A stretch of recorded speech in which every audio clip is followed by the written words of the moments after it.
సంఘం రాష్ట్ర కమిటీ నిర్ణయం మేరకు ఈరోజు 19వ రోజు కనబడతాయి ఈ బోర్డు సిద్దిపేట జిల్లా సొంత జిల్లా చేసుకుందాం. సిద్దిపేట జిల్లా సొంత జిల్లాకి రావాలంటే కొంత సమాచారం తీసుకున్న తర్వాతనే వద్దాం అనుకున్నా, కొంత చర్చలు జరిగిన తర్వాతనే మీతో పంచుకుందాం అనుకున్నా.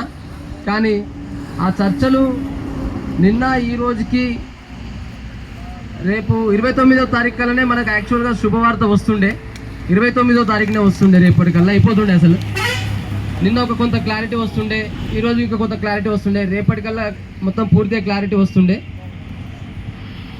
కానీ అది కొన్ని పరిస్థితుల వలన మాజీ దేశ ప్రధాని మన్మోహన్ సింగ్ గారు ఆయన యొక్క ఈరోజు అంత్యక్రియలు ఉన్నాయి. సో అది నిన్న నుంచి కొంత గ్యాప్ ఏర్పడింది. సో ప్రభుత్వంలో ఉన్నటువంటి మినిస్టర్స్ కూడా ముఖ్యమంత్రి గారితో సహా ఢిల్లీకి వెళ్ళడం వలన ఈరోజు కూడా ఎలాంటి చర్చలు లేవు, నిన్న కూడా ఎలాంటి చర్చలు జరగలేదు. అంతకుముందు జరిగినవన్నీ కూడా కొంత సంప్రదింపులు మాత్రమే జరిగినాయి, కానీ పూర్తి స్థాయిలో చర్చలు జరగలేదు.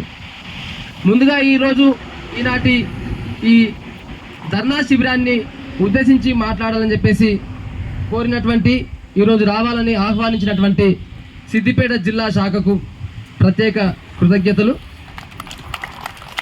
ఒక రకంగా ఎక్కడ మొదలు పెట్టాలనో ఎక్కడ ఎండ్ చేయాలనో ఉద్యమము స్టార్ట్ అయితే చేసినాం. రిజల్ట్ తీసుకున్న తర్వాతనే, శుభవార్త విన్న తర్వాతనే ఆపాలనేటువంటి ఏకైక లక్ష్యంతో ముందుకెళ్తా ఉన్నాం. ఇప్పుడు మీతో మాట్లాడుతున్న సందర్భంలో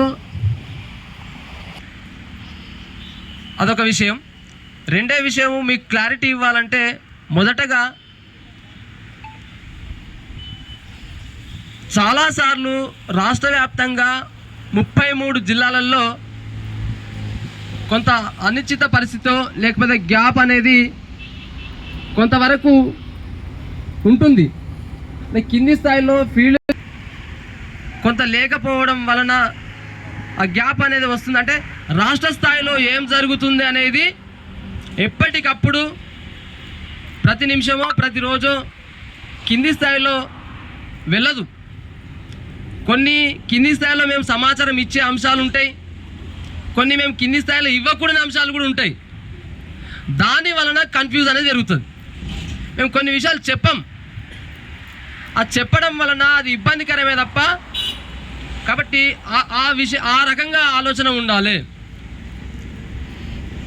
అందుకే కొంత గ్యాప్ అనేది ఎక్కడ ఏర్పడుతుంది, ఎక్కడ కమ్యూనికేషన్ గ్యాప్ వస్తుంది అంటే అట్లాంటి విషయాల్లో గ్యాప్ వస్తుంది. సో ఐక్యత కోసం, యూనిటీ కోసం ముందుకు తీసుకెళ్తున్న తరుణంలో ప్రభుత్వము, ముఖ్యంగా ప్రభుత్వమే కావచ్చు, అధికారులే కావచ్చు, మనల్ని విడదీయడానికి చేయని ప్రయత్నాలు ఉండవు. అన్ని ప్రయత్నాలు చేస్తారు. కాబట్టి ఆ ప్రయత్నాలలో ఎవరినైనా ఉపయోగించుకుంటారు వాళ్ళు. ఇక్కడ ఏం చెప్తున్నా, కొన్ని రూమర్స్ వస్తున్నాయో, కొన్ని మెసేజ్లు వస్తున్నాయో, మనం విడదీయడానికి ప్రయత్నం చేస్తున్నారో వాటిని ఉద్దేశించి మాట్లాడుతున్నా. అవసరమైతే 19,000 మంది ఉద్యోగులలో ఈ కొంతమంది ప్రతి ఒక్కరూ ప్రతి ఒక్క కొన్ని సంబంధాలు ఉంటాయి. ప్రజా సంఘాలతోనే కావచ్చు, విద్యార్థి సంఘాలతోనే కావచ్చు. ఆ రకంగా మనలో ఉన్నటువంటి వాళ్ళు ఏదన్నా ఒక పార్టీకి కూడా అనుబంధంగా ఉండే వాళ్ళు ఉంటారు. అట్లాంటప్పుడు మన యొక్క కొన్ని కేవలం రాష్ట్ర కమిటీ నుంచి వచ్చేటటువంటి మెసేజ్ను మాత్రమే, రాష్ట్ర కమిటీ నుంచి వచ్చేటటువంటి మాటను మాత్రమే, రాష్ట్ర కమిటీ వాళ్ళు చెప్పినటువంటి అధికారికంగా చెప్పినటువంటి మాటను మాత్రమే మీరు నమ్మండి. అదేవిధంగా రాష్ట్ర కమిటీ చెప్పినటువంటి విషయాలను జిల్లా కమిటీ మీకు అందరికీ తెలియజేస్తుంది. ఆ జిల్లా కమిటీ కూడా మీకు తెలియజేస్తున్న సందర్భంలో వాళ్ళను అదే స్థాయిలో మీరు ఆ మాటను నమ్మాల్సి వస్తుంది, గుర్తించాల్సి వస్తుంది. లేని పక్షంలో తగ్గిపోయే అవకాశం ఉంటుంది. అది ప్రమాదకరమైన విషయం కాబట్టి అటువంటి ప్రమాదాన్నే మనము ముందు నుంచే పసిగట్టి యూనిటీ విషయంలో చాలా జాగ్రత్తగా తీసుకొచ్చినాం. ఇది యూనిటీ గురించి. ఇకపోతే రెండో సందిగ్ధత ఉంది. మీ కొందరిలో చూసిన నేను ఇట్లా రౌండ్ వేసినప్పుడు ఒక్కొక్కరు ఒక్కొక్క సమస్యనో లేకపోతే డౌట్స్ అడిగారు. వాళ్ళ డౌట్స్ అడిగారు.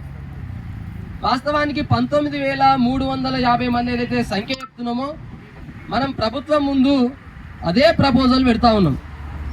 ప్రభుత్వానికి ఆ ప్రపోజల్ పెట్టినప్పుడు వింగుల వారీగా ప్రతి వింగు పేరు మనము కాగితం రూపంలో మెన్షన్ చేస్తూ ఉన్నాం, లెటర్ రూపంలో మెన్షన్ చేస్తూ ఉన్నాం. ఆ లెటర్ రూపంలో మెన్షన్ చేసినప్పుడు అందరికీ వర్తిస్తుంది. అందరి తరపున రాష్ట్ర కమిటీ అడుగుతుంది. అక్కడ చర్చల విషయంలో కానీ, అధికారుల విషయంలో కానీ, ప్రభుత్వం ముందు కానీ అందరికీ వర్తించేటట్టే ఉంటుంది. కానీ కొందరికి వర్తించి కొందరికి వర్తించకపోవడం అనేది ఉండదు. ఇప్పుడు టీచింగు నాన్ టీచింగు అనేది ఒకటి అడిగారు. టీచర్స్కు ఓకే, మరి నాన్ టీచింగ్ విషయంలో ఏంది అది వివరించగలరని చెప్పారు. నాన్ టీచింగ్తో సహా అందరికీ వర్తిస్తుందని స్టేట్ ప్రాజెక్ట్ డైరెక్టర్ గారే స్వయాన మనకు 10వ తారీఖున చెప్పారు. మనము 10వ తారీఖు నాడు సమ్మె మొదలుపెట్టిన రోజే ఎస్పీడీ గారు చెప్పారు అందరికీ వర్తిస్తుందని. అక్కడ వింగుల వారీగా ప్రస్తావన కూడా చేసినప్పుడు సార్ పలానా వారికి ప్రయారిటీ పోతుందేమో, పలానా వారికి ప్రయోజనం జరుగుతుందేమో, పలానా వాళ్లకు ప్రయోజనం జరగదేమో అన్నటువంటి చర్చ వచ్చినప్పుడు నేను అందరికీ జరగాలని కోరుకుంటున్నా, అందరికీ జరిగేటట్టే మాట్లాడుతున్నా, అందరికీ జరిగేలాగా చూస్తాము అని స్టేట్ ప్రాజెక్ట్ డైరెక్టర్ గారే స్వయానా చెప్పడం జరిగింది. కాబట్టి రాష్ట్ర కమిటీలో మాకు కూడా కొంత ఇప్పుడు కొందరికి జరగకపోతే, ప్రయోజనం జరగకపోతే అప్పుడు ఇక్కడ వచ్చి ధర్నాలో కూర్చున్నటువంటి వాళ్ళే ప్రశ్నించే అవకాశం చాలా స్పష్టంగా ఉంటుంది. దానిని దృష్టిలో పెట్టుకొని మేము ముందుకెళ్తాం. సో ఎవరికైతే ప్రయోజనం జరిగిందో జరగలేదో అనేటటువంటి భవిష్యత్తులో ఆ ప్రశ్న మాకు ఎదురు కావద్దు. కాబట్టి అందరికీ ప్రయోజనం జరిగే విధంగానే అధికారి ముందు మేము పేపర్ రూపంలో ఉంచినాం, చర్చ రూపంలో పెడతాం.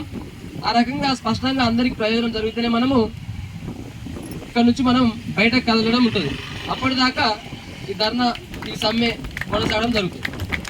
ఇది టీచింగ్ కానీ నాన్ టీచింగ్ విషయంలో ఎవరైనా సరే. కాకపోతే అక్కడ జరిగిన తర్వాత మళ్ళీ నేను 33 జిల్లాలు 19,000 మందితో మాట్లాడకపోయినా 33 జిల్లాలతో ఒక జూమ్ మీటింగ్ అత్యవసర సమావేశం కూడా పెడతాం. ఆ అత్యవసర సమావేశంలో వారి యొక్క అభిప్రాయాలు, అక్కడ జరిగినటువంటి చర్చలు వీళ్ళకి తెలియజేయడం జరుగుతుంది. అత్యవసర సమావేశం వాళ్ళ నుంచి రెగ్యులర్ విషయము, పే స్కేల్ విషయము నా పరిధిలో లేదు, మిగతా మీరు ఏది అడిగినా ఇప్పుడే నేను చేసేస్తానని చెప్పేసి ఎస్పీ గారు అన్నారు.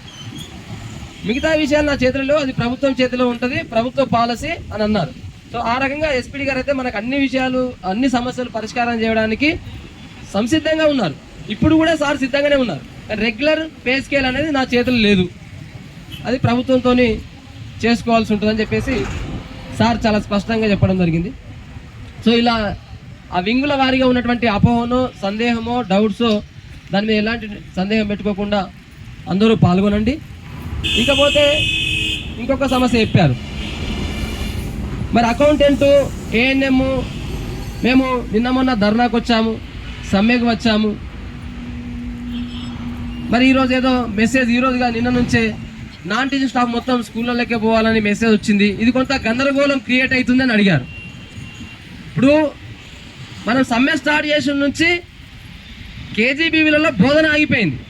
అంటే కేజీబీ అనే కాదు, వాళ్ళు కేజీబీ అనే పదమే వాడినట్టు. యూఆర్ఎస్లో కూడా మిగతా వాళ్ళు అక్కడ ఉండి నడిపిస్తున్నారు కదా, అట్లనే కొనసాగించండి. మేము నిన్న మొన్న వచ్చినాం, ఈరోజు మేము మళ్ళీ స్కూల్కి పోవాలన్నా అంటే నిన్న మనం రెగ్యులర్గా 19 రోజులు వచ్చిన వాళ్ళను మళ్ళీ ఈరోజు 20 తారీఖు స్కూల్కి వెళ్ళడం అనేది అనడం అంటే మరి ఏంది అనేటువంటి గందరగోళం ఉంటుంది. కాబట్టి అక్కడ అయితే నడుస్తుంది కదా. ఇక్కడ మేము ఏం చేసామంటే రాష్ట్ర కమిటీ క్లారిటీ ఇస్తున్నాను. క్లారిటీ ఏమి ఇస్తున్నామంటే రాష్ట్ర కమిటీ నిర్ణయం ఏం చేసినామంటే నాన్ టీచింగ్ స్టాఫ్ను కూడా పూర్తి స్థాయిలో మనం సమ్మెలోకి తీసుకోవాలి అనేటటువంటి చర్చ జరిగినప్పుడు, పూర్తిగా తీసుకోవాలి నాన్ టీచింగ్ స్టాఫ్ను కూడా అనే చర్చ జరిగినప్పుడు నాన్ టీచింగ్ స్టాఫ్ని పూర్తిగా మనం దీంట్లో సమ్మెలోకి తీసుకొస్తే వెంటనే విద్యార్థుల పరిస్థితి అగమ్య గోచరంగా ఉంటుంది. రెండోది ప్రభుత్వం మెడ మీద మనం అల్టిమేట్ జారీ చేసినట్టే ఉంటుంది. ప్రభుత్వానికి కానీ మనకు కానీ మనం కొంత చాలా జాగ్రత్తగా ఆలోచించాల్సి వస్తుంది. ఇక్కడ మనకు అవసరమైతే ప్రభుత్వము వెంటనే మంచి చేయొచ్చు, వెంటనే చెడు కూడా చేయొచ్చు. ప్రభుత్వం చేతిలో ఉంటుంది. వెంటనే ఇమీడియట్లీ మనకు ఏదైనా చేస్తుంది. అప్పుడు ఇక శుభవార్త చెప్తుంది, లేదంటే బ్యాడ్ న్యూస్ కూడా చెప్తుంది. ఇమీడియట్లీ ఉంటుంది. కాబట్టి ప్రభుత్వంతో చర్చలు జరిగే వరకు, ప్రభుత్వం దగ్గర నిర్ణయం జరిగే వరకు, ఆ నిర్ణయం అనేది మనకు రెగ్యులర్ చేస్తాం, పే స్కేల్ వస్తుంది, ఇస్తాము అని అంటేనేమో ఇంతటితోనే సమ్మె ఆగిపోతుంది. లేదు మేము ఇవ్వము అంటే అప్పుడు చర్చలు జరిగిన తర్వాత మేము ఇవ్వము అంటే మనకు మన యొక్క చివరి అస్త్రంగా నాన్ టీచింగ్ స్టాఫ్ను కూడా మనము దించే అవకాశం ఉన్నది. ఇప్పుడు వ్యవస్థను బాగుపరచుకోవడానికి అనేక దశల వారీగా నిరసనలు ఉంటాయి, అనేక రూపాలు ఉంటాయి. అనేక నిరసనలు అయిపోయిన తర్వాతనే రాష్ట్ర వ్యాప్తంగా ఇందిరా పార్క్ ధర్నా పెట్టిన తర్వాతనే ఈరోజు మనం సమ్మెకు పిలిపించుకోవడం జరిగింది. ఈ సమ్మె అందరి మనసుల్లో కానీ సమ్మె అనేది చివరి అస్త్రం, ఇది బ్రహ్మాస్త్రం అంటాం. ఈ చివరి అస్త్రమే ఇదే చివరి కాకుండా మరి చివరి అస్త్రంగా మనం 19 రోజులు చేస్తూ ఉన్నాం. ఈ 19 రోజులలో ప్రభుత్వం నుంచి ఎట్లాంటి స్పందన ఉంది అని అంటే సానుకూలంగానే, నేను జూమ్ మీటింగ్లో కూడా చెప్పడం జరిగింది, సానుకూలంగానే ప్రభుత్వం స్పందిస్తూ ఉంది. సానుకూలంగానే స్పందిస్తూ కొంత వేచి చూసే ధోరణి ప్రభుత్వం దగ్గర ఉన్నది. ఆ వేచి చూసే ధోరణి అంటే ప్రభుత్వం అన్నా ఐఏఎస్ అధికారులు అయినా మనకంటే మేధావులు.